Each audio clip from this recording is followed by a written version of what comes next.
акча мен үчүн маанилүү эмес, акчасыз деле жашайм, акча адамга бакыт алып келбейт деген сыяктуу ойлорду ойлосоң деле кааласаң каалабасаң да максаттарыңа жетүү үчүн, каалаган жашооңду куруу үчүн акча сөзсүз керек экен.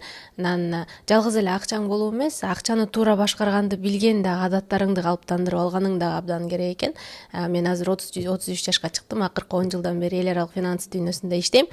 Анан жеке кесиптен алган тажрыйбама таянып, өзүмдүн жеке жашоомдон түйгөйүм экөөбүздүн куруп алган акча башкаруудагы адаттарыбызды баардыгын санап, бир жумадан бери ушул видеону силерге тартып бөлүшүп айтып берем деп анан ушундай блокнотума, чөнтөгүмө салып жүрүп жазып аттым эле. Анан 10 акча башкаруудагы негизги эрежелеримди тандап ушул видеодо кыскача айтып берейин дедим. Аягына чейин болосуз деген үмүттөмүн. Ден сак мамиле подкастыбыздын бүгүнкү чыгарылышын баштоодон мурун алгач арабызга жаңы кош келген биздин жаңы күйөрмандарыбыз, Ден сак мамиле чөйрөбүздүн мүчөлөрүн кош келдиңиз деп айтмакчымын. Акыркы 2-3 жумадан бери бөлүшкөн видеолорубузга аябай көп көрүү айтылыптыр, көрүүлөр болуптур, сонун пикирлер келиптир. Анан миңдеген арабызга жаңы достор, чөйрө мүчөлөрү келип, анан баракчабыз 30 миңге чукулдап калыптырбыз.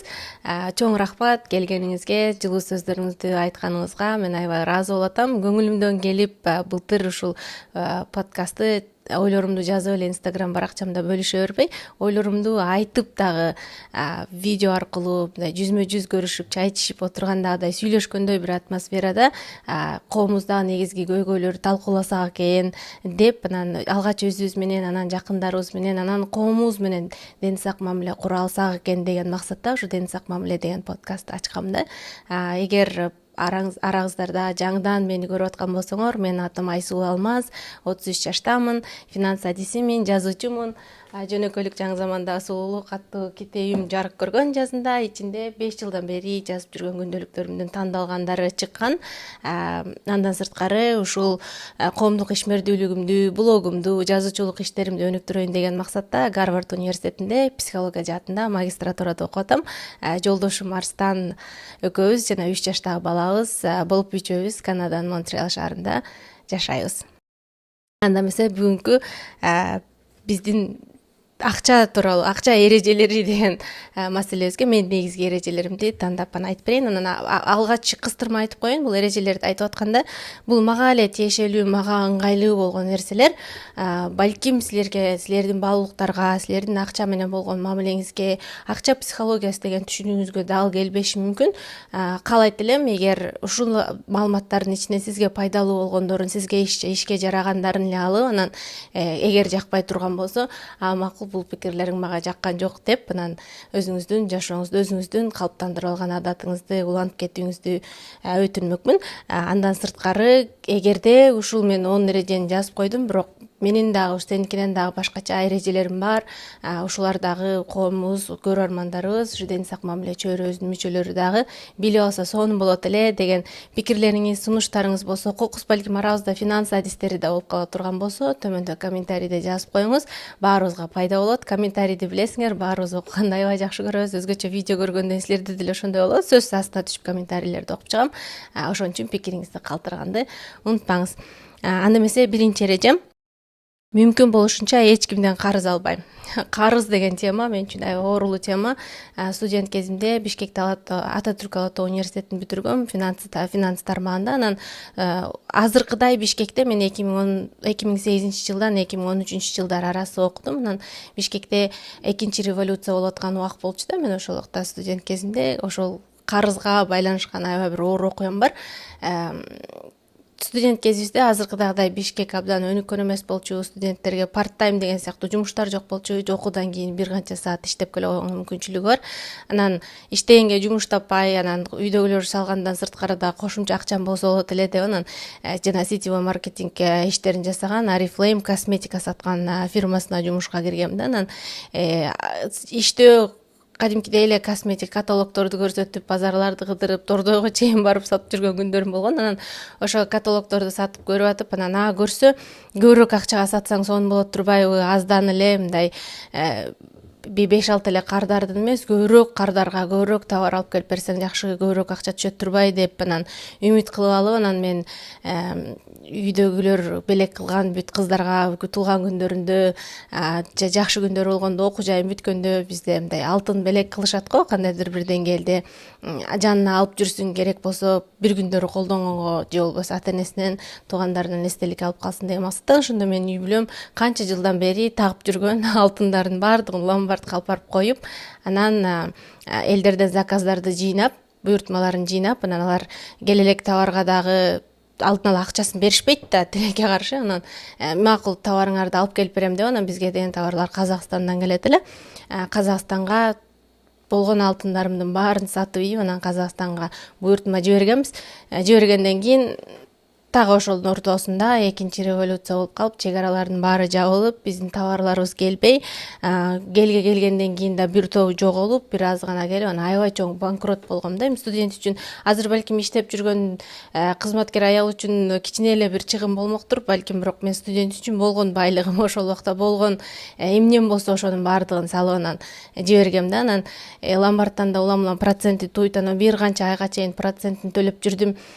Алтындарды туугандарым алып берген, үй бүлөм алып бергендерди, белектерди сактап калгым келди. Анан бирок аягында 5-6 айдан кийин аябай кыйналып сактап кала албай калып, анан чоң энем 11-классты бүтүп атканда имек сатып берди эле. Ошол имекти алып калдым да, калгандардын баардыгы ошол боюнча калып калды. Анан ошондон кийин аябай ызалуу 5-6 ай өткөндөн кийин мен мындан кийин жакындарымдан, досторумдан да ошол убактарда карыз алдым. Бере албай бир топко аябай кыйналдым. Анан ошондон кийин өзүмө сөз бергем, мындан кийин мен карыз албаганга аракет кылам. Эгер аркасында ошо карызды гарантиялап бере алчу, же болбосо бир аркасында бир кепилдик болбосо, эгерде өзүмдө жок болсо, ошонун аркасында кое турчу кепилдигим, мен карыз албайм деп өзүмө сөз бергем да. Анан ошондон кийин ишим дагы кадимкидей, эгер акчаны карыз эмес, башка жолдору менен да дагы көбүрөөк иштөө, же болбосо жумушуңду алмаштыруу деген сыяктуу мүмкүнчүлүктөр бар экенин көргөндөн кийин, анан бир нерсе болсо карыз албай эле коюш керек экен. Карыз аларда ушул мага карыз сөзсүз керекпи деп да ойлонуп калат экенсиң да. Ошол андан кийин анан албетте финанс адиси болуп иштедим, көрдүм, кредит деген эмне экен, проценттер кантип иштейт экен, карыз алуунун, инвестиция жасоонун жолдору деген нерселердин баарын үйрөнгөндөн кийин, анан карызды көрсө жөнү жок албаш керек экен. Ала турган болсоң, мисалы эң жөнөкөй бизде мындай телефондорду карызга алабыз, анан ошол телефонду мен жөн эле элдер көтөрүп жүрөт деп, бир айфону бар экен деген сыяктуу мен да алайын деген максатта эмес. Эгер ошол телефонду алып мен мисалы СММ адиси боло турган болсом, иштеп акча таптырамбы, мага ошол акча карыз мен үчүн иштейби, же жөн эле менин бир жыргалчылыгым үчүн, тойго баруум үчүн, же болбосо бир нер кооз кийим сатып алуу үчүн, же болбосо бир жерге эс алып келүүм үчүн мага мындай кайра тууп бере турган, кыргызда тууп деп коет го акчаны, ошо кайра тууп бербей турган нерселерге жумшабаш керек экен деген эрежеге да калыптанды. Анан азыр мисалы жолдошум экөөбүз балдарга китеп чыгарган басма үйүн иштетип атабыз. Анан ошол жерде жеке акчабызды инвестиция жасап атканда дагы азыр мисалы да көбүрөөк тапшыралы деп кредиттерге тапшырганга аракет кылып атабыз биякта, Канадада. Анан ал убакта ал карыз, мурда алган карыз менен анан азыркы карыздын айырмасы асман менен жердей турбай деген түшүнүккө келдим. Анан карыз боюнча силер да ойлоруңарды жазгыла, мага жазыптыр, комментарийлерди баарын окуп чыксам, көп комментарийлер келиптир, бир канчасын окуганга аракет кылдым. Анан ушу карыз темасында эмне болот деген суроолор аябай көп экен да. Анан айтат элем, ойлонуп көрүңүз, карыз мага эмне үчүн керек деп анализдеп көрүңүз да. Бул мага тууйбу кайра, же туубайбы, же жөн эле алган атамбы деп. Жана көпчүлүк учурда бизде карызды үйлөрдү ремонттордо, жаңы пардаларды алмаштыра коелу, же болбосо үйгө жаңы диван сатып ала коелу деп мындай пассивный нерсе деп коет го. Ошондой пассивный нерселерге карыз алганды аябай жакшы көрөбүз да. Менин үй бүлөм деле азыр деле ала беришет да. Ал туубайт да, эмне аласың, ал диваның турбай конок келбей эле да азыр деп айтсаң деле угушпайт, мындай ала беришет да. Анан ошол нерсени мындай адатка айландырып алыш керек экен да. Чын эле азыр ушуну карызга алуу керекпи, же керек жок эмеспи деп мындай бир эле ушул суроону сурап көрсөңүз өзүңүзгө, мындай карыз сураарда кадимкидей жообун өзүңүз таап каласыз да. Мага негизинен ушул нерсе жардам берип атат. Анан экинчиси, кайра эле карызга тиешелүү жакын үй бүлө мүчөлөрүнөн сырткары башка адамдарга карызга акча бербегенге аракет кылуу да. карызга акча берүү бул битирип атасың же жок болуп атасың дегендик эмес. Акча аралашкан жерде эгер туугандардын арасында акча, тааныштардын арасында акча аралашса, баары бир акыры барып бир конфликтке келе турган дагы учурлар болот экен. Эми туугандарыбыз көп да Кыргызда, мисалы бирөөсүнө берсең башка бирөөсү дагы сурап келсе тиге бердиң эле буга да берет бекен деген сыяктуу сунуштар келгенде анан Асан байкеме бердим эле, эми Үсөн байкеме бербей эле коеюнчу дей албайт экенсиң, бири бирин бөлө албайт экенсиң. Анан ошон үчүн биз жолдошум Арстан экөөбүз, Арстан деп кайра айтат экенсиң деп менде комментарийде урушуп кетишиптир. Аябай, бирок эми жолдошум экөөбүз үй бүлөбүз, очогубуз бир болгондон кийин, кирген чыккан акчабыздын баарын чогуу башкарып аткандан кийин анан биз деп сүйлөгөнгө туура келет. Биз деп сүйлөгөн кишинин да ишең болот эмеспи анын үстүнө. Анан жолдошум экөөбүздүн тең туугандарыбыз бар. Мурун бир эле өзүң тараптан туугандарың болсо, эми кайын журтуң тараптан да туугандар келет. Анан ошондо экөөбүз жаш үй бүлө кезибизде улам карыз чет өлкөдө жашасаң да карыз сураган убактар аябай көп болот. Анан эми чет өлкөдө деле жыргап жүрбөй элесиң, балким жакшы жумушуң болсо деле баары бир өзүңдүн кыялың бар, жасагың келген иштериң бар дегендей акчаңды жумуша, ар бир акчанын орду бар да, орду жок акча деген түшүнүк жок. Ар бир акчанын орду бар. Анан аз тапсаң да, көп тапсаң да, анан экөөбүз тең жаман жакшы көрүнүп, экөөбүздүн мындай ата энебиз, бир туугандарыбыздан сырткаркы экинчи деңгээлдеги туугандарыбызга эч кимибиздикине экөөбүздүкүнө тең бербей эле коелу. Сенин туугандарың да таарынбасын, менин туугандарым да таарынбасын, мейли жаман көрсө жаман көрүшсүн деп анан аябай эле кыжаалат болуп, бирөөлөр мындай оор абалдагы түшүнгөн кишилер, мисалы чын эле жок болуп аткан бирөөлөр сураганда эле бербесек, мындай жөнү жок карыз сураган кишилерге акча бербейбиз да. Бул боюнча силер да оюңарды айткыла. Мага да бир канча суроо келген экен, карыз сурагандарды эмне кылабыз депчи.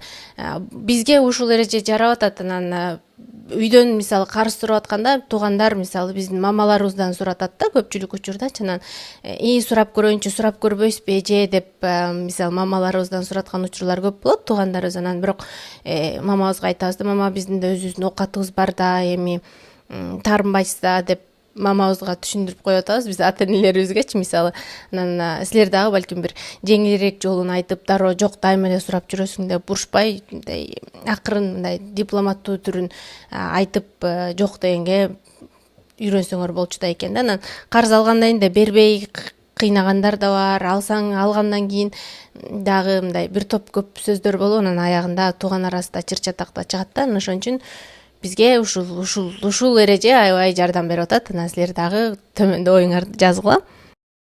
Анан үчүнчүсү, бул аябай мен үчүн маанилүү нерсе. Бир нерсе сатып алаарда, бул нерсе мага канчалык керек, күнүнө, жумасына, айына бул нерсени канча жолу колдоном деп сурайм.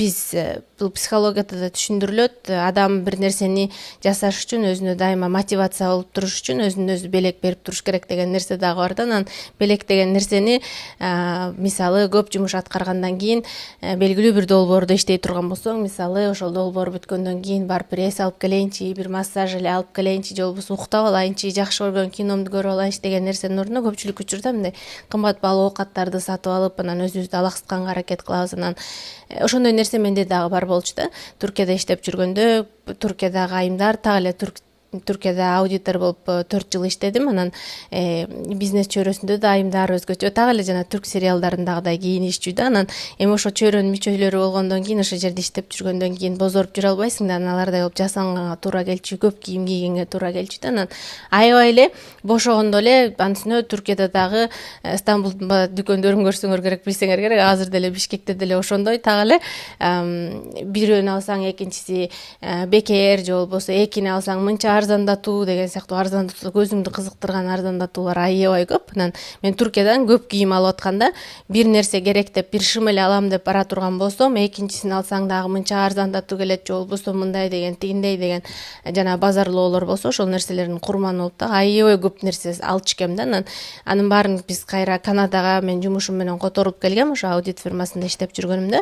Анан үй бүлөбүз менен бизди көчүрүп келгенде, биз каалаган оокаттарыбыздын баарын кутуларга салып, анан ошол кийимдердин баарын коробка көчүрүп келген биз иштеген фирма. Эгер эл аралык тажрыйба алмашып, анан ошол фирмалардын алкагында жумушуңарды которуп атсаңар, атайын ошондой жумуштардын пакеттери бар. Аны билет болушуңар керек. Оокаттарыңды дагы аркаңдан көчүрүп барып беришет да. Бир канча атайын өлчөмдө бир чоң контейнерге бата тургандай деген сыяктуу өлчөмдөр бар. Анан биз ошо кийимдердин баарын көчүртүп келгенбиз да. Анан келгенден кийин Канадада элдер кийбейт экен андай кийим. Аябай өзүлөрүн кабыл алыштыр, жөнөкөй, эл үчүн жасанышпайт. Эч кимдин мындай оозун жасатып, көзүн жасатып, кирпиктерди тактыртып, тырмактарын жасатып жүргөнүн көрбөйсүң. Аябай белгилүү эле бир күндөр болгондо эле жасанып чыгышпаса, болбосо күндүз кадимкидей эле жөнөкөй мындай боенот деген нерселер да жок экен. Анан мен келгенден кийин мен өзүмдү такыр эле башкача сезип калдым да. Эмнеге мен күндө эртең менен туруп ушунча боенушум керек, ушунча кийимдерди кийишим керек деген сыяктуу нерселердин баардыгы келип анан ушул эрежемдин калыптануусуна себеп болду да. Анан ошол келген кийимдердин көбү кереги жок экен. Алардын баардыгын атайын көңүл иштерин жасаган фирмаларга өткөрүп бердик. Алар атайын башка өлкөлөргө алып барып сатышат же болбосо ушул жерден эле кайра сатышып түшкөн акчасын дагы керек убуктаждарга бөлүп беришет да. Анан ошолорго өткөрүп бергенден кийин анан аз эле кийимим калды. Анан азыр мисалы ошо өзгөчө айымдар кийим кече көбүрөөк акча коротобуз. Анан бир нерсе сатып алаарда, мисалы азыр үстүмө мисалы жаңы бир куртка кыш келди, анан жаңы бир куртка сатып алыш керек болуп кала турган болсо, менин азыр курткам барбы, үстүмдө чапаным барбы, муну канча жолу кием, кышта канча убакыт сүрөт, чын эле азыркы чапандарым жетип атабы, жетпей атабы деп да сурап, өзүмдөн сурап, анан ошо анализ жасап, анан ошого жараша чечим кабыл алам да. Анан дүкөнгө бара турган болгондо да, дүкөнгө барарда чын эле мага эмне керек, мен бүгүн эмне алам деп үйдөн сөзсүз түрдө мээмди ошол нерсеге калыптандырып алып, анан ошого жараша чыгам да. Жөн эле мисалы мурун дүкөнгө кирип, жакшы эмне бар болот экен деп дүкөн кыдырып, анан алып коеюнчу деген нерселерим бар болчу. Андан кийин бала чакалуу болгондон кийин дүкөндү каалашыңча барып кыдырганга да убактың жок болуп калат экен. Кудай жалгап бул нерсе бош эмеспиз дегенибиз менен акчаңды аябай бир топ үнөмдөйт экен да. Анан азыр чын эле балабызга кийим алабызбы, жолдошум экөөбүз бир жерге барабызбы, келебизби дегенде ар түрдүү иштер боло турганда, бул нерсе бизге чын эле керекпи, азыр сөзсүз барышыбыз керекпи, азыр ошону сөзсүз жешибиз керекпи деп өзүбүздөн сурайбыз да. Анан аябай жакшы бир методика, кийим сатып алаарда өзгөчө жылына мен бул нерсени канча жолу кием, мага канча жолу кызмат кылат, же болбосо жумасына күнүмдүк дайыма бир жумада дайыма кие турчу кийимдердин арасына киреби же кирбейби деп анализ жасаган аябай жардам берет да. Мени ошол нерсе куткарып, анан кадимкидей ошо минималист жашоомду, минималист адам болуума аябай чоң түрткү болду. Анан дагы бир жакшы жери, бул нерсенин адам күндө аябай көп ойлорду ойлонот, көп чечим чыгарууга туура келет. Себеби эмне кийсем, эмне жесем деген сыяктуу. Ошол нерселердин эң стресс кылгандарынын бири дагы бүгүн эмне кийим кием, эртең эмне кийим кием, кайсыны кийип алсам деген нерселерчи. Бул дагы адамды эртең менен турганда жакшы эле маанай менен турасың. Анан камданып жумушка чыккан атканыңда же окууга чыккан атканыңда ошо кайсы кийимдерди кием деген чечимдер дагы аябай көп адамды беймаза кылат экен да. Анан эгерде сенин аз эле кийимиң болсо, бул такыр эле күндө бир кийим кийип жүрөт деген нерсе эмес. Мындай бир канча эле кийимиң болуп, бир жумада кайра жууп жыйнаганга жеткидей, мисалы 2 жумада бир баарын жууйм десең дагы бири-бирине комбинациялап эле жарай тургандай, мисалы бир типтеги, бир өңдөр тибиндеги кийимдерди кийсең, бири-бири менен аралаштырып кие бергенде жараша берет да. Жана пат свет кылып кием дей турган болсоңчу, анан ошол сыяктуу аз эле кийимиң бар болсо, ансыз деле ошолорду эле кийесиң, анан ойлонбойт экенсиң да. Мен такыр ойлонбойм да. Бир канча эле джинс шымым бар, үстүмдө да жеңил эле кийимдер. Албетте кооз бир жерлерге барышым керек боло турган болсо, бар дечи андай кийимдерим, бирок күнүмдүк эртең менен мен эмне кием, азыр мисалы курбулар жолугуп кала турган болсо, мен эмне кийип барсам деп ойлонбойм да. Бул аябай сонун куткарып сени эркиндикке чыгарчу нерсе экен. Чөнтөгүңдү эле эмес, рухуңду да сонун эркиндикке чыгарчу нерсе экен. Сөзсүз сунуштайм эгер бул ыкманы колдоно элек болсоңуз. Андан кийинкиси, төртүнчүсү, адамга аябай чоң байлыктын кереги жок экен. Ооба, баарыбыз бай болгубуз келет, бирок белгилүү бир муктаждыктарыңды жапкандан кийин, мисалы муктаждыктарың үйүң, жайың, машинең болсо, мисалы ошол белгилүү бир адамдын жашоосуна сөзсүз керек боло турган муктаждыктарды жапкандан кийин, андан кийинки байлыктын баары кошумча байлык да.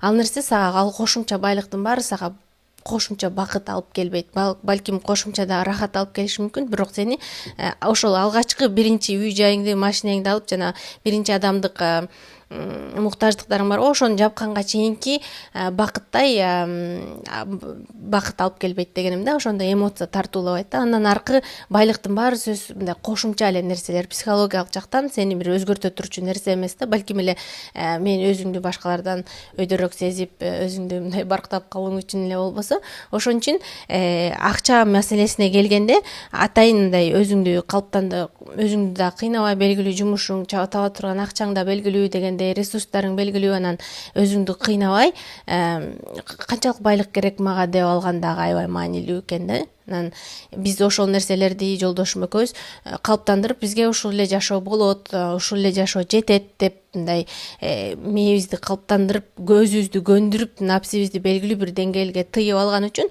кошумча кирешелер андан сырткары да кирешебиз жоңоюп келип кала турган болсо, сонун бул бонус деп кабыл алып атабыз да. Анан психологияда да түшүндүрүлөт, атайын изилдөө жасашкан, эми бул бир канча жыл мурунку Түндүк Американын маркетинде, базарына жасалган нерсе.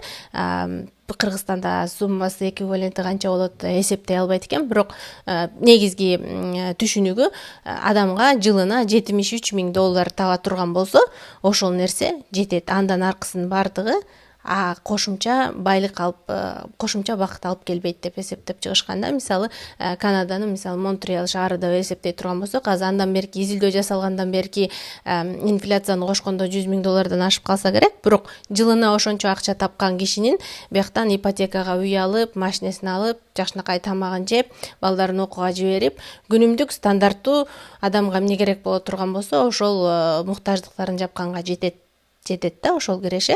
Андан сырткаркысын баардыгы кошумча нерсеси. Мисалы эле ушул эле могу стакандагы сууну ала турган болсок, бул экономиканын тили менен айтканда дагы биринчи аябай суусап турганыңда биринчи стакан суунун сага тартуулаган жыргалчылыгы менен андан кийинки стакандын тартуулаган жыргалчылыгы төмөнүрөөк болот. Аябай суусап турганыңда келип туруп бир стакан сууну ичип жутуп ийесиң, бирок кийинкилерин жутканыңда анчалык рахат албайт, себеби токсуң да, ошончо кереги жок. Ошол сыяктуу эле кээ бир нерсенин дагы мындай экономикада эми албетте акчанын ашыкчылыгы сууга салыштырганда абдан туура эмес, канчалык көбүрөөк акчаң болсо ошончолук каалай бересиң, бирок эгер ушул эле нерсени ошо экономикада marginal utility деген нерсени мындай психологиялык нерсе менен эсептеп, экономиканын эмес, психологиянын тили менен эсептей турган болсок, так эле ушул суу сыяктуу да, сенин экономикалык абалың үчүн кошумча жыргалчылыгы сонун болушу мүмкүн, байый бересиң, бирок сенин психологиялык, моралдык абалыңа, руханий абалың үчүн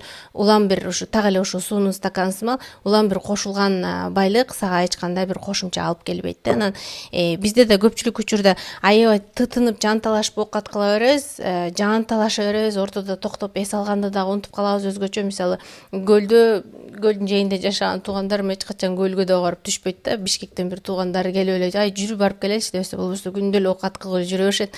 Үйдүн түбүндө пляж бар экенин дагы билбей элечи. Мен мисалы көлдүн каракол тарабынанмын, ал жерде дагы мындай көлгө жакын элебиз, машина менен 15-20 мүнөт, бирок ошондо да барбайбыз да, бирөөлөр бир нерсе болуп эле чакырып калбасачы, оокат кыла беребиз, жанталаша беребиз. Анда көрсө азыр ойлоп көрсөм, бизде канчалык деңгээлде бизге оокат жетет, ушул жылда канча киреше болсо болот эле деген нерселер мындай потолок лимитибиз жок экен да. Ошо лимитти коюп алгандан кийин адам кадимкидей жан дүйнө тынчтыгына жетип калат. Бизге жардам берип атат бул нерсе. Эгер сиз бул нерсе тууралуу ойлонуп көрбөгөн болсоңуз, дагы оюңузду төмөндө да жазыңыз. Мен бул нерсеге аябай ачыкмын. Баарына жарайт деген эреже эмес, бирок бизге кандайдыр бир деңгээлде тынчтык алып келип атат ушул нерсе.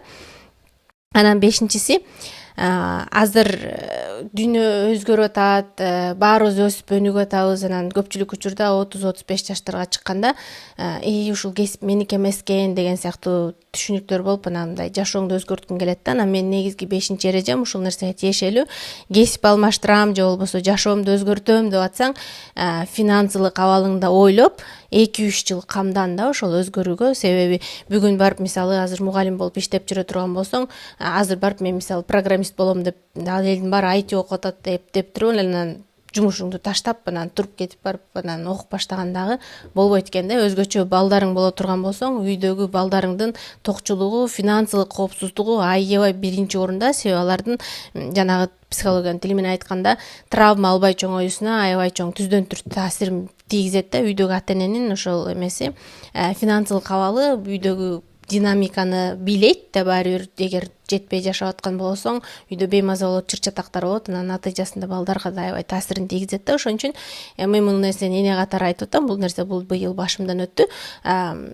Эгер кесип алмаштырам десең, белгилүү психолог, канадалык клиникалык психолог Джордан Питерсондун аябай сунуштаганы бар. Кесип алмаштырам десең, 2-3 жыл камданып алып туруп, анан даярданып алып туруп, анан секир дейт да. Мисалы, мурда секирип, акырындан секирип отуруп, анан даярданып алып туруп секирсең чоңураак секиресиң да. Ошол сыяктуу эле кесип алмаштырам десең дагы даярдан дейт да. Жана белгилүү жазуучу Пауло Коэльонун айткан жакшы сөзү бар.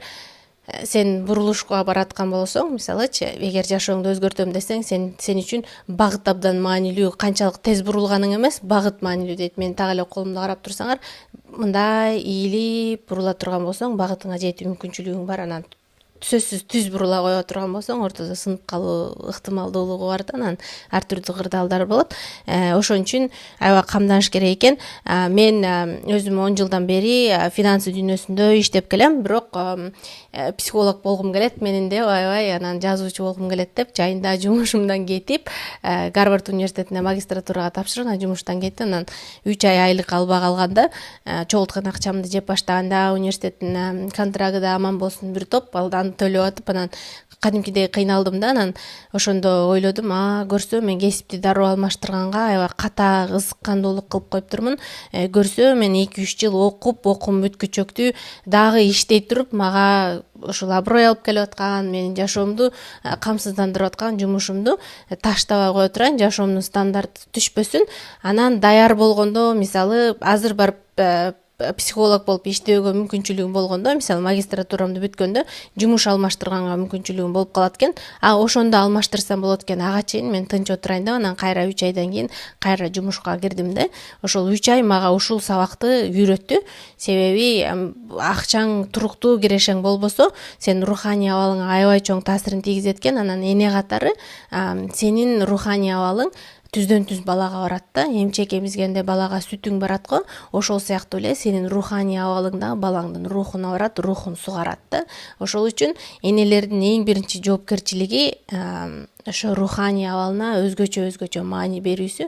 Балаң кечке чейин эмчек эмип турбайт, эмчектен чыгат, бирок балаңдын өмүр бою биздин Кудайдын жараткандын ошо энеге берген негизги касиети деп айтсамбы, же белеги деп айтсамбы, ошо балаң менен эненин сүтү деп коет го. Ошол сыяктуу эле сүт сымал эле сенин рухуң да балаңа аябай байланышкан. Энени аябай шартсыз жакшы көрөбүз да, ошол сыяктуу эле сенин руханий абалың балаңа өмүр бою таасирин тийгизет да. Балаң 60-ка чыккан, өзүң 90-да болсоң да кайгырып отурсаң, балаң сени ойлоп кайгырат да. Ошол сыяктуу, ошол үчүн өзүңө аябай кам көрүш керек экен.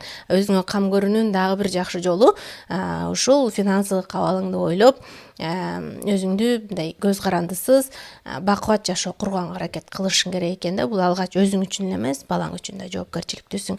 Ошол бул туурасында силер дагы оюңарды жазгыла. Эгер араңарда кесип алмаштыргандар болсо, тажрыйбаңарды өзгөчө чет өлкөлөрдө иштесеңер, кандай эмнелерди көрдүңөр, бизден башкачараак, ошолорду да жазып койсоңор сонун болот.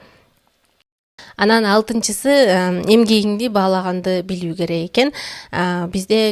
Биздин коом жакшы кызсың деп тарбиялаган үчүн, анан аябай өзгөчө мындай скромный деп коет го, орусча айтканда, ошондой кылып тарбияланганыбыз үчүн биз айлык акыбызды сурагандан уялат экенбиз, айлык акымды көтөр дегенден да уялат экенбиз. Ошондой нерселер менде бар экен да.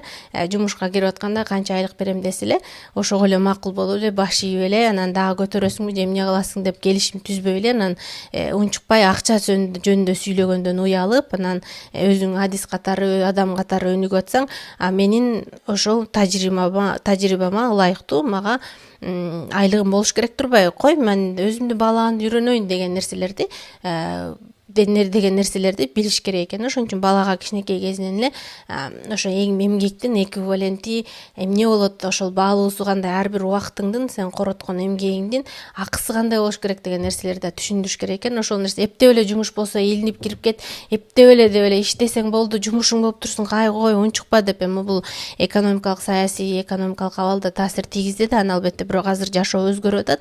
Ошол илгерки кой эптеп болгон жумуштан өкмөттүн жумушу деген сыяктуу бир түшүнүктөрдөн, ошо эски Советтер Союзунан калган түшүнүктөрдөн арылып, анан азыркы заманга ылайыкташтырып, ой чабытыңды өзгөртүүң керек экен да.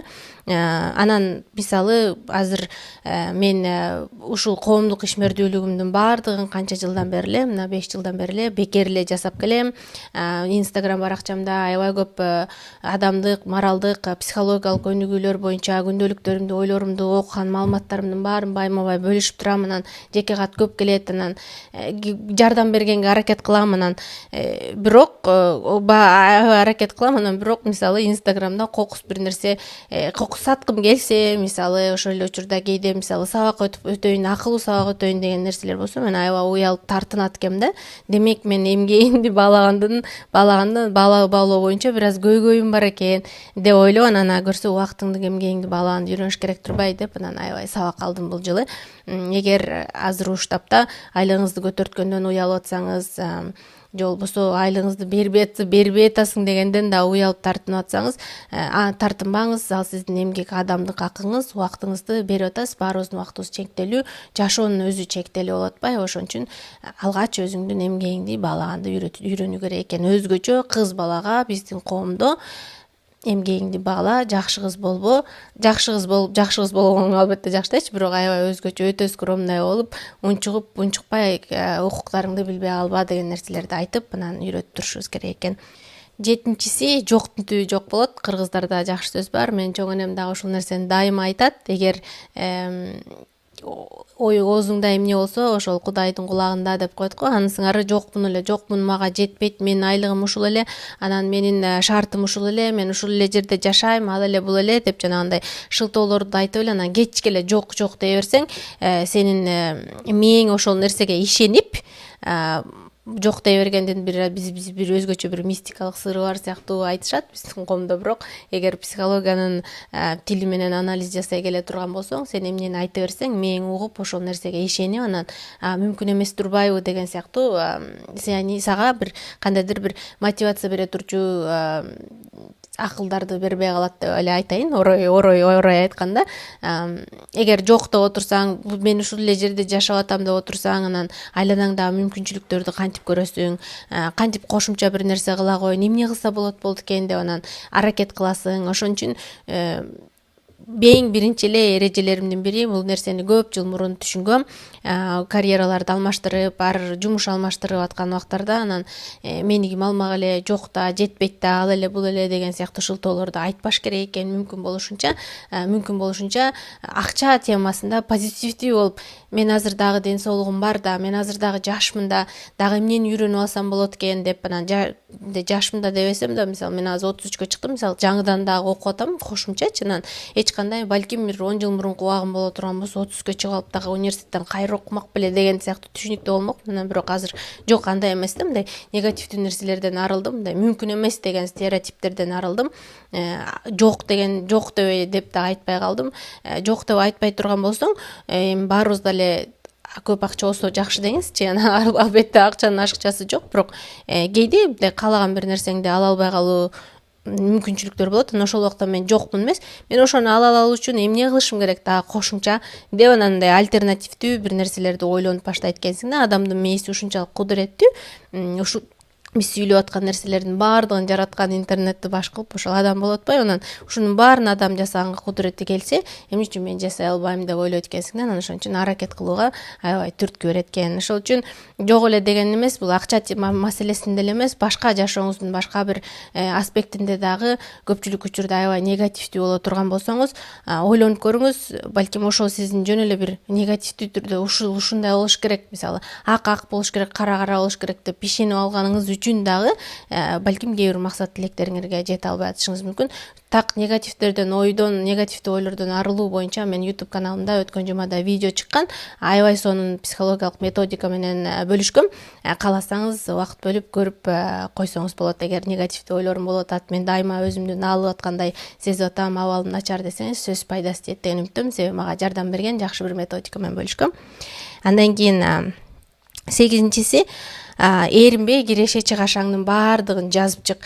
Бюджет жасоо деп менин кирген чыккан акчам, айлыгым белгилүү, чыккан акчаларым, чыгашаларым деле белгилүү. Ошончо көп акча таппайм да мен коротуй кидей деп ойлойбуз көпчүлүк учурда. Бирок бюджет деген нерсе сенин финансылык бакубатың үчүн, финансылык бакубатың аркылуу мындай негизги эле бакубатың үчүн касиеттүү нерсе. Акчаларыңды жазып, каяка коротуп атасың, эмне кылып атасың деген нерселерди билүү, эринбей, уялбай, ошону түгөйүң менен сүйлөшүп, ушундай кылыптырбыз деп кагаз бетине жазып, же болбосо компьютерде, Excel'де жазып, анализ жасап, анан киреше чыгашаларыңа ээ болуу билүү, бул чөнтөгүңө ээ боло билүү, бул кадимкидей адамга бир мисалы жолдошуң экөөң сүйлөшө албай, акча темасын сүйлөшкөн аябай оорго, сүйлөшө албай турган болсоң, мындай кагаз бетинде жазылып турса, экөөң тең ушул турбайбы деп мындай урушпай бир жакшы коммуникация курганга себеп болот. Андан сырткары кирешелериңиздин баардыгын алаканга көрүп алып, анан келечекке дагы башкача бир пландар түзүүгө мүмкүнчүлүк болот. Анан мен өзүм жеке бюджетти биз үйлөнгөндөн кийин 2015-жылы жасап баштагам. Ага чейин деле өзүм мен аябай акчага мындай бекем кишимин, битирмин деп айтпайм, сарамчалдуу кишимин. Анан бирок баары бир үй бүлө кургандан кийин туугандар менен катыштар болуш керек экен, үй жай алышың керек экен, баягыдай жаның деле багып жүрө албай калат экенсиң. Жанагы ата энеңден, коомдун койгон талаптарын дагы адам болгонго аракет кылышың керек, жетишиң керек экен да ошол статуска. Анан ошол убакта биз тартышып кыйналып аткан убактарыбызда, анан жолдошум экөөбүз, мен ал убакта жаңыдан финанс дүйнөсүндө иштеп баштап, анан чоң корпорациялардын бюджет жасап, кирген чыккан акчасынын баардыгын анализдеп атканын көрүп, ушул нерсени жеке бюджетке да жазса болот турбайбы деп, анан кадимкидей эле Excel ачып эле, анан Арстан экөөбүздүн кирген чыккан кирешелерибиздин баарын экөөбүз сен да жаз, мен да жазайын деп, анан аларды категорияларга бөлүп анализдеп бюджет жасап атып, анан азыркы бүгүнкү күнүбүздөгү абалыбызга Кудайга шүгүр, азыр жакшы эле жашайбыз эл катары. Анан ошол нерселерге жетүүбүзгө аябай чоң себеп болду да. Эң негизгиси түгөй катары акча маселесинде такыр урушкан жокпуз да. Себеби кирген чыккан акчабызды билебиз, ким эмнени коротуп атат билет деген сыяктуу. Анан эмнеге коротобуз, мурда өткөн айда кайсыга азыраак короттурбуз, көбүрөөк короттурбуз, дагы эмне кылсак болот экен, кирешебизге жараша чыгашабыз кандай экен деген нерселерди урушпай кадимкидей кагаз бетинде сүйлөшкөнгө мүмкүнчүлүгүбүз болду да. Анан сөзсүз эле бул түгөйлөргө тиешелүү эле эмес. Азыр студент болсоңуз дагы, азыр үй бүлө кура элек болсоңуз дагы сөзсүз түрдө жеке киреше чыгашаңызды жазып, анализдеп, өзүңүздү азыртадан балким ата энеңиз берген акча аз эле да эмнеге жетмек эле, айдан айга жетпей калат деп ойлосоңуз дагы азыртадан калыптандыра берсеңиз, ошо жазганды анан үй бүлөлүү болгондон кийин аябай чоң пайдасы тиет да. Бюджетти кантип жасайбыз, эмне кылыш керек деген суроолоруңар боло турган болсо, 2 жума мурун бюджет жасоонун эң оңой жолу деп YouTube каналымда видео бөлүшкөм. Аны дагы сөзсүз көрүп чыгыңыз. Андан сырткары дагы финансылык сабаттуулук боюнча YouTube каналымда ушу биздин подкастыбызда бир топ видеолор бар. Ылдый жылып видеолорду карап көрсөңүз болот. Атайын чыгашаларды кантип азайтуу керек, кантип акча чогултуу керек, финансылык сабаттуулук негизги фундаменти деген эмне, адамдарды кедей кылган адаттар эмне деген сыяктуу бир топ видеолорду бөлүшкөм. Мындан сырткары балдарга финансылык сабаттуулук темалары дагы бар, баланын келечегине инвестиция жасоо темалары дагы бар. Баарын көрүп анан пайда табасыз деген үмүттөмүн. Андан кийин 9-су бөлүшкөндү дагы унутпа. Бул канча негизи финансы дүйнөсүндөгү адамдар, негизи эле дүйнөдөгү адамдар кирешеңдин 10%-ын дайыма бир кайрымдуулук иштерине, жана благотворительность деп коет го, ошондогу бөлүшүптүр деп айтат го. Бөлүшкөндүн дагы сага бир жакшы бир тартуулай турчу энергиясы бар. Сен жасап аткан ошо муктаждарга бергениңден сырткары да ошол нерсенин сага рухуңа бере турчу жакшы бир дарысы бар. Сен бөлүшкөндөн дагы ал нерсенин сообу, сен берген адамдан дагы сенин сообу сен өзүңө аябай жакшы тиет да. Себеби бөлүшкөндө ошону мен берип атам, мен бөлүшө алып атам деген сезим адамга аябай жакшы сезим тартуулайт. Анан биз дагы жолдошум экөөбүз мүмкүн болушунча туугандарыбызга, ата энелерибизге бергенге, муктаждарга бергенге аракет кылып турабыз. Андан сырткары биз бөлүшүү деген нерсени материалдык эле бир нерсеге, акчага эле байлап койгонбуз. Азыр маалыматтын заманы, маалымат деген нерсе акча, убакыт деген нерсе акча. Мисалы бөлүшүп аткан нерсе, мисалы мен ушул YouTube канал ачып, убактымды коротуп, азыр мисалы Монреалда түнкү саат 12-ге 15 мүнөт калды, түн ортосунда тартып отурабыз. Мен мисалы уйкудан калып ушул нерсени тартып силер менен билгенимди бөлүшүп коеюн деп атам. Бул милдет кылганым эмес, бөлүшүп атканым ушул нерсени, тажрыйбалымды, убактымды мен үчүн бакыт тартуулап атат да. Бул дагы бир кандайдыр бир деңгээлде сенин ошол убактыңды, байлыгыңды башкалар менен бөлүшө билүү деген нерсе да. Мен 5 жылдан бери Instagram баракчамда блог алып барам, түрдүү ойлорду жазам, чоң бир чөйрө курдук, кыргыз тилдүү сонун бир чөйрө курдук. Ошол жерде мисалы мен ар бир адам менен жеке катка жазгандар менен мисалы билгенимди бөлүшкөндөн тажабайм, убакыт бөлгөндөн тажабайм, күнүнө 3-4 саатка чейин убакыт бөлөм. Бул дагы кандайдыр бир деңгээлде мага бакыт алып келет да. Сага бакыт алып келген нерселерди жасаган дагы, ошону дагы ошол бакытыңдан да бөлүшө билүү дагы бул маалыматты алып аткан, ошол сенден берип атканда алып аткан кишиден дагы сага дагы аябай жакшы бир кандай айтсам, бир ичиңе бир жылуу сезимди тартуулайт да. Анан ошон үчүн эгер бир нерсе бөлүшпөсөңүз, бирөөлөргө кеп кеңеш айтып койгондон, билгениңизди бөлүшүп койгондон, жардам берип койгондон аянбаңыз. Бул нерсенин ал адамдан, сиздин жардамыңызды алып аткан адамдан да сиз үчүн жасай турчу касиети аябай чоң. Бөлүшүү демекчи, жакын арада эле бир канча ай болду, Телеграмда Шерине аттуу социалдык долбоор баштадым. Кыргыздар жакындарын, саналаштарын Шеринеге чакырат эмеспи? Ошол жерден ошо биздин бир багытта ойлонгон рух азыкка, моралдык, эмоционалдык өнүгүүгө, психологиялык маалыматтарга, эң негизгиси кыргыз тилдүү маалыматтарга муктаж, дүйнө жүзүндө кыргыздарды чогулткан бир шеринеси, маалымат шеринеси болсун, тамак аш шеринеси эмес, маалымат шеринеси болсунчу деп анан баракча ачтым. Азыр багытым деп жаңы жыл башталып атат. Багытымды кантип табам, менин баалуулуктарым эмне, план түзүп атканда эмнелерге маани беришим керек деген максатта 21 күндүк күндөлүк челленжин жасап атабыз.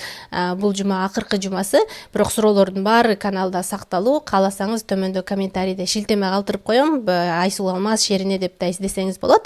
Шилтеме аркылуу келип күндөлүк жазыңыз. Анан сырткары YouTubeга чыга турчу же болбосо ушунун аркасындагы окуган китептеримди бөлүшүп турам. Шеринеге сөз келип сиз да кошулуп алыңыз. Баарыңарды күтөм. Ал жерде мындай кичинекей видеолордо бөлүшүп турам. Суроо дагы берип турсаңыз болот. Анда-санда түз эфирлерди дагы уюштуруп турабыз. Ошон үчүн Шеринеде баарыңарды күтөм. Андан кийин 10-чусу, бул аябай маанилүү нерсе, өзүңө инвестиция жасоо. Бизде бир жолу университетте окуп койгондон кийин эле ошо менен бүттү, контрагыңды төлөдүң, андан ары иштейсиң деген эле түшүнүк менен жашачумун мен дагы. Бирок андай нерсе эмес экен. Дайыма өнүгүп турууң үчүн инвестиция жасоо керек экен. Мен бул нерсенин баардыгын Канадага келгенден кийин түшүндүм. Көрсө, улам дүйнө өзгөрүп атат, улам да кошумча билимдер керек экен. Мисалы, кесибиңди эле ала турган болсок, кесибиңде да окуй турчу бир нерселер керек экен. Дайыма китеп сатып алып окуп туруш керек экен. Мурун мисалы бекер китептерди ар кайсы жерден PDF-терин таап алып окуганга аракет кылсам, жок, андай эмес. Бул жерде адамдар ошол нерсени өзүнүн руху үчүн, билими үчүн инвестиция катары кабыл алып, китеп сатып алып да, китепти дагы барып сатып алып окушат экен да. Анан ошол нерселердин баарын үйрөнгөндөн кийин көрсө ар бир китеп бул менин өзүм үчүн, келечегим, рухум үчүн, билимим үчүн инвестиция турбай деп китептерди, түрдүү курстарды сатып алып аябай кадимкидей өзүмдүн келечегиме инвестиция жасап баштадым да. Анан азыр сонун карьерам бар, ошону улантып берсем болот болчу. Бирок жок, бул коомдук ишмердүүлүгүмдү, жазуучулук ишмердүүлүгүмдү дагы бир деңгээлге алып чыгайын деп, мисалы Гарвард университетинде магистратурага тапшырып окуп атам.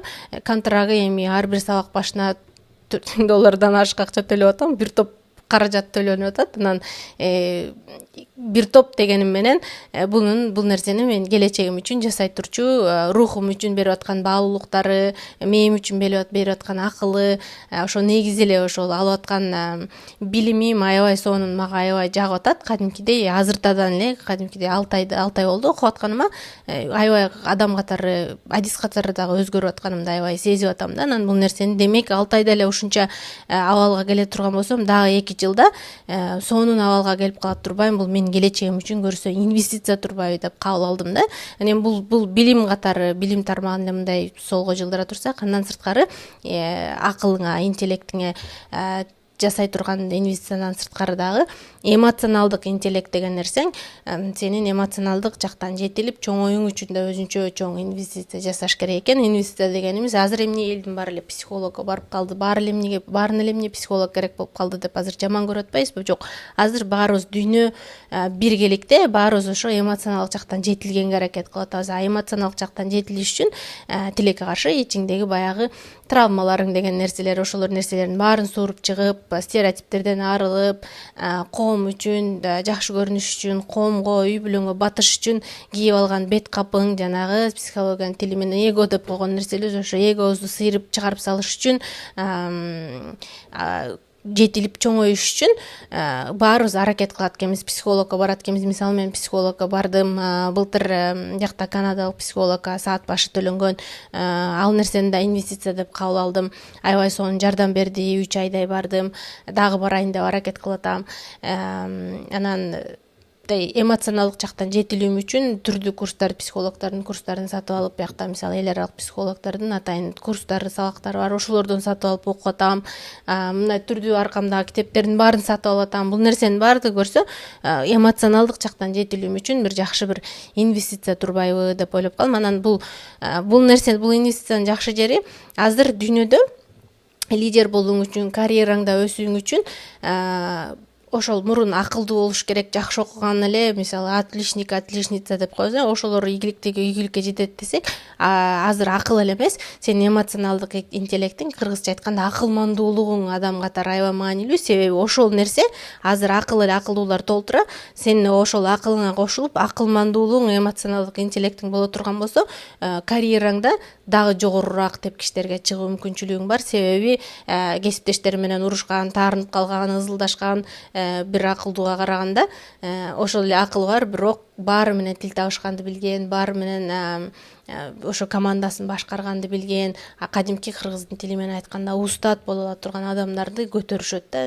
Түндүк Америкада бул нерсеге, мисалы Канадада, Америкада аябай маани беришет. Мен канча дайыма эле жумушта улам, жумуш алмаштырсам дагы, мисалы дайыма ошол эмоционалдык жактан жетилүү үчүн дайыма тренингтерге дагы отурабыз. Кантип туура коммуникация кылыш керек, кантип өзүңдүн ичиңдеги жанагы травмаларың же болбосо жеке тажрыйбаларыңды, ошол нерселерди фильтрлегенди билип, анан жумуштун атмосферасында чоңойгон чоң адам катары таарынбай, эч кимди аңдыбай, кызганбай, көрө албастык деген сезимдериңдин баарын чыгарып салып, анан адис боло аласың деген нерселер да. Анан биз былтыр эгер өнүгүү үчүн эмоционалдык жетилүү деген нерселерди кайдан баштайм деген суроолоруңар болуп кала турган болсо, биз былтыр ден сак мамиле деген жабык чөйрө ачып, жаздан баштап 31 декабрда жаптык. Кыргыздын билимдүү дипломдуу психологдорун да чакырып, маек куруп, анан азыр 40тан ашык темада талкууларды, менин жеке сабактарым болгон. Атайын тематикалык челлендждер жасаганбыз, сезимдерди аныктоо үчүн ыраазычылык челленджи, анан ошол финансылык абалыбызды да оңдойлуу деп бюджет да жасаганбыз. Анан ошол маалыматтардын баарын, 10 айлык маалыматтардын баардыгын бириктирип, билим китапканасын жасап койдук. Эмоционалдык жетилүүнү каяктан баштайм, өнүгүүнү кайдан баштайм, ата-энеме болгон таарынычтарымдан арылсам болот эле, ошолорду ойлоп атып жумушта да ийгиликке жете албай атам, жолдошум менен тил табыша албай атам, кыялымдагы эне боло албай атам, ата боло албай атам, балдарымды урушуп сабап койгон учурларым болуп атат, келбетимде комплекстерим бар, өзүмдү кабыл ала албайм деген сыяктуу, ошол эле мисалы акчага болгон көйгөйлөрүм бар деген сыяктуу биздеги негизги көйгөйлөрдүн баардыгын ошол 40 теманын алкагында талкуулап чыкканбыз. Анан азыр чөйрө өзү жабылды, бирок билим китапканасы сатылып атат, 6000 сомдон сатылып атат. Эгер сиз Дени сак мамиле 2025 коду менен келдим десеңиз 4000 сомго арзандатуу менен алуу мүмкүнчүлүгүңүз болот. Төмөндө шилтемесин WhatsApp номерге шилтеме жазып коеюн, командабызга жазыңыз. Алгыңыз келсе алып, анан биздин билим китепканасына кошулуп, анан ыңгайыңызга жараша ар бир сабактарды психологдор менен маектерди темага жараша тематикаланып бөлүнгөн көрүп, тематикалык челлендждер дегенибиз күндөлүк челлендждер бар. Атайын күнүмдүк 30 күндүк суроолорду түзгөнбүз. Ошол суроолорго жооп берип дагы өзүңүздү тапканга, сезимдериңизди фильтрлегенге аракет кылсаңыз болот. Ошол бүгүнкү 10 эрежемди, негизги эрежемди айтып бергенге аракет кылдым. Бул айтып берип атканда өзгөчө көбүрөөк мисалдарды кошконго аракет кылдым, себеби бир аз сиңимдүү болсун, жашоодо кайсы жерде колдонгонго аракет болот деген сыяктуу. Анан комментарийлерде ойлоруңарды жазып атканда мүмкүн болушунча позитивдүү ойлоруңарды жазасыңар деген үмүттөмүн. Себеби ошол нерселер аябай адамга таасир берет экен. Келген ар түрдүү кеп сөздөрдү дагы окуп, анан бир аз кээде кааласаң каалабасаң да көңүлүң чөгүп калат экен. Бирок биз аябай жакшы жылуу чөйрө топтоптурбуз. Эмне деген соң бийик сөздөрүңөрдү жазып турсуңар. Мен баарыңарга ыраазымын. Убакыт бөлүп келгениңерге ыраазымын. Ар бир жума сайын жаңыдан бөлүм чыгарганга аракет кылайын 25-жылы деп өзүмө сөз бердим. Анан силерге да сөз берип атам. Ошол эң негизгиси Дени сак мамиленин ушул подкасттын негизги максаты алгач өзүбүз менен, анан жакындарыбыз менен дени сак мамиле курганды үйрөнүүгө багытталган маалыматтарды бөлүшүү. Анан ошол үчүн 2025-жылы эгер жаңы келген болсоңуз, буга чейин жаңыдан таанышып аткан болсоңуз, алгач өзүңүз менен, анан жакындарыңыз менен, анан унутпай чөнтөгүңүз менен дени сак мамиле куруп алууңузду каалайм. Кайрадан амандыкта, кийинки жумада көрүшкөнчө.